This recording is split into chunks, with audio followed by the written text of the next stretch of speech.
So you have arrived in China, you are hungry, you open your phone, and suddenly you realize something. Finding food in China is not as straightforward as it is back home. Google Maps may not help much. A lot of restaurant names are in Chinese. Reviews may be on apps that you have never used before. And even when you do find a place, you are not always sure, is it actually good? Is it authentic? Is it clean? And how do I even know what they serve? For many first-time visitors, finding food in China is actually one of the first stressful moments of the trip. Not because there is no good food, but because there are too many choices and not enough familiar tools.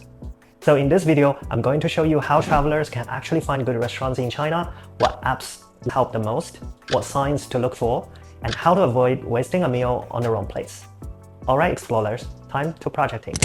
For those who are new to this channel, my name is Lee, and I started Project CN to help you to travel to China with less frictions. So consider subscribing if you would like to receive the latest news regarding China travel. And when it comes to food, China is one of the best countries in the world to explore. But for first-time visitors, the hardest part is often not eating. It is knowing where to go. Because once you remove Google reviews, English menus, and familiar food apps, many travelers suddenly feel lost. So let's start with the first thing you need to understand. Why finding restaurants in China feels confusing. The first reason food feels confusing in China is simple. The tools are different. A lot of travelers are used to doing the same thing.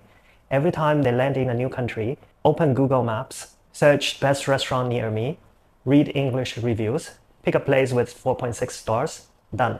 But in China, the system doesn't always work the same way. Some places may not appear properly on Google Maps. Some restaurant information may be outdated. Some reviews may be limited. And many of the local platforms are apps that travelers have never used before. Then there is a second issue. China has a lot of restaurants that look similar from the outside. You may walk past 10 different places on one street and have no idea which one is good, which one is famous, which one is just average, and which one is mainly designed to catch tourists. Because from the outside, they can look quite similar. And then there is a third problem. Even if you find a place, you may not know what kind of food it actually serves.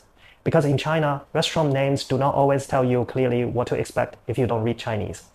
So this is where many travelers make the same mistake. They either go in the first random place they see, or they only eat inside malls, chain restaurants, and international brands because those feel safer. And while that may work, it also means that you can easily miss a lot of fun. So the goal is not to become a food expert overnight. The goal is to build a simple system that helps you to find places with more confidence. So what is the best way to find restaurants in China?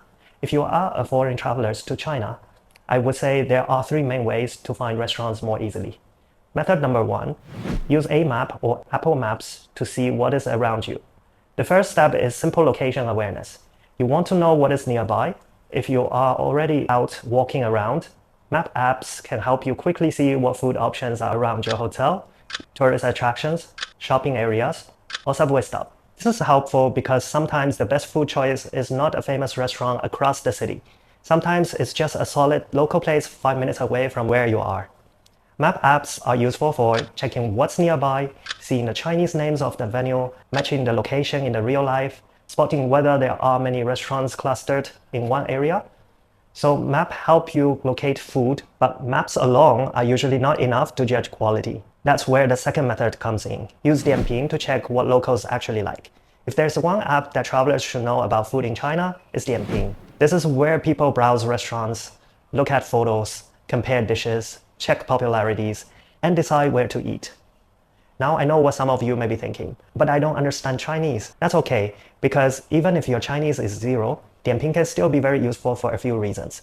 First, photos matter a lot. You can often learn a surprising amount just by looking at food pictures, storefront photos, interior photos, popular dishes, queue images, customer uploaded photos.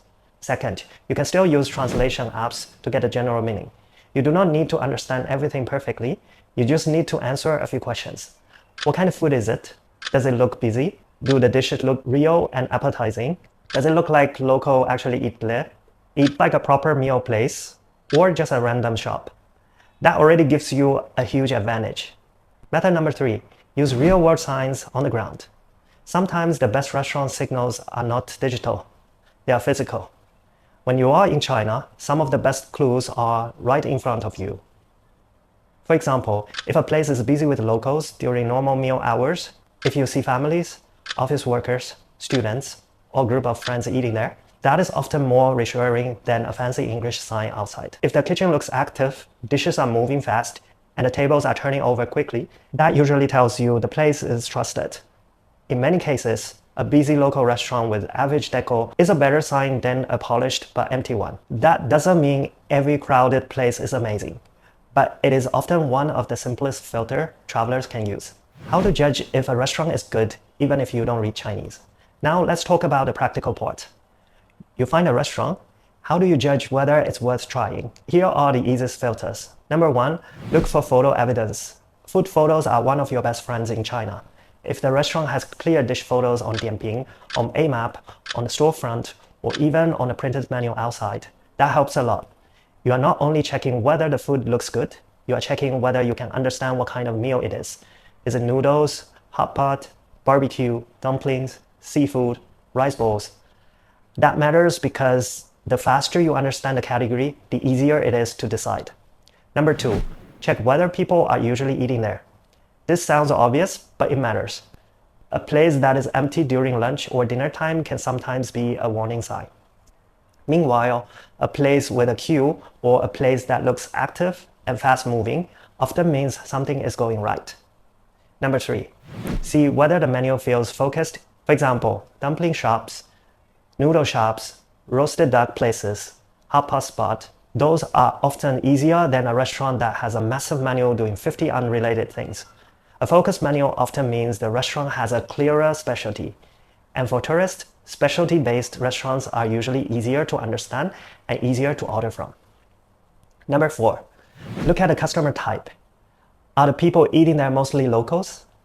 That is often a good sign, especially if you are in a non-touristy area and you see the restaurant is full of people who seem to know exactly what they came for. The kind of confidence from local diners is useful. Number 5, watch for food turnover. Fast turnover can be reassuring. Fresh dishes come out regularly, tables moving, and customers cycling in and out. These signs often suggest the place is popular and the ingredients are moving. That can be especially useful when you are choosing between several casual places. If this is your first time to China, you do not need to start with the most challenging food environment possible. You can ease into it. I would say there are a few restaurant types that are usually easier for foreign travelers. Number 1, busy mall restaurants. These are often a good starting point because malls give you a clean environment, lots of choices in one place, visual menus, an easy payment experience, and a slightly lower intimidating factor. It may not feel as adventurous as a tiny alley shop, but for many travelers, this is a very smart first step. Number 2, specialty chains or non-local chains. China has plenty of domestic chains that are efficient, popular, and easy to navigate than totally random independent spots. These can be useful for your first few days, especially if you are tired, jet-lagged, and not ready to explore too much. Number 3, restaurants with photo menus or dishes displayed outside. Anything visual is helpful. If you can already see dishes before sitting down, that reduces friction immediately. Number 4, food courts with strong foot traffic. Food courts can be very practical because they allow you to scan multiple options quickly. You may not get the deepest cultural experience every time, but you do get flexibilities and lower risk. So for first-time visitors, the goal is not to prove how adventurous you are. The goal is to eat well, avoid stress, and gradually become more confident.